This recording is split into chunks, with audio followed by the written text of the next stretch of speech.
पश्चिम में अखिलेश तो पूर्वांचल की कमान अब चाचा शिवपाल ने संभाल ली है। आजमगढ़ में मुलायम सिंह यादव की प्रतिमा अनावरण के साथ अखिलेश यादव ने बड़ा मैसेज देकर भाजपा की टेंशन को बढ़ा दिया है। ये टेंशन कैसे बढ़ी है दोस्तों, ये आगे समझेंगे, लेकिन सबसे पहले आपको मूर्ति के बारे में बताते हैं। तो असल में आजमगढ़ के गांव त्रिपुरारपुर में पूर्व प्रधान रामधनी यादव ने मुलायम सिंह यादव की प्रतिमा लगवाई है, जिसका अनावरण करने आजमगढ़ के सांसद धर्मेंद्र यादव और सपा महासचिव शिवपाल यादव आए। मंच लगा, कई समाजवादी नेता रहे और कई 100 लोगों की भीड़ वहां पहुंची। इस दौरान शिवपाल यादव ने भी भाजपा पर सवाल दाग दिए। शिवपाल यादव ने कहा कि डबल इंजन की सरकार में गरीब, किसान, नौजवान सब परेशान हो रहे हैं। सरकार ने जो भी वादे किए थे, एक भी वादा पूरा नहीं किया और ये सरकार जनता को लूटने का काम कर रही है। मुलायम सिंह यादव पर बात करते हुए उन्होंने कहा कि नेताजी हमेशा से कहते थे कि गरीबों की मदद, किसानों का सम्मान और नौजवानों को रोजगार ही असली राजनीति है, सच्ची राजनीति है। इसके अलावा धर्मेंद्र यादव ने भी 2027 का मैसेज देकर क्लियर कर दिया है।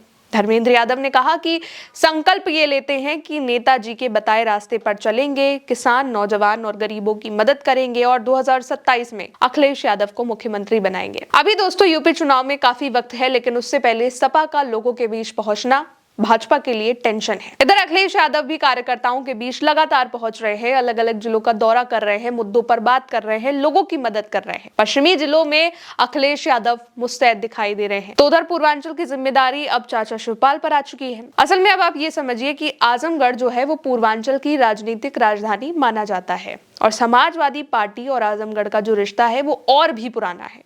जितना लगाव मुलायम सिंह यादव को इटावा से रहा, उतना ही आजमगढ़ से भी, और यही कारण है कि आजमगढ़ वो जगह है जहां से भाजपा आज तक सपा को हिला नहीं पाई है। और अब नेताजी की मूर्ति ने लोगों के इमोशन को और हवा दे दी है, एक बार फिर से नेताजी के वक्त को याद दिला दिया है। दरअसल आजमगढ़ को हमेशा से ही मुलायम सिंह यादव का गढ़ कहा जाता रहा है। सपा की जड़ें हमेशा से ही यहाँ मजबूत रही हैं। 1989 से लेकर अब तक यहाँ सपा का जलवा बरकरार है। पहली बार मुलायम सिंह यादव 1989 में यहाँ से लोकसभा चुनाव लड़े और भारी भरकम मतों से जीत दर्ज करी उन्होंने, और उसके बाद ये सिलसिला ऐसे ही चलता रहा। और इसके बाद आज है 2025 और 2025 में भी सपा आजमगढ़ में अपनी सत्ता बनाए रखी है। 2014 में मुलायम सिंह यादव यहाँ से जीते थे, लेकिन 2019 में जिम्मेदारी उन्होंने अखिलेश यादव को दी थी। वो जीते और 2024 में अखिलेश ने आजमगढ़ की जिम्मेदारी धर्मेंद्र यादव को दी।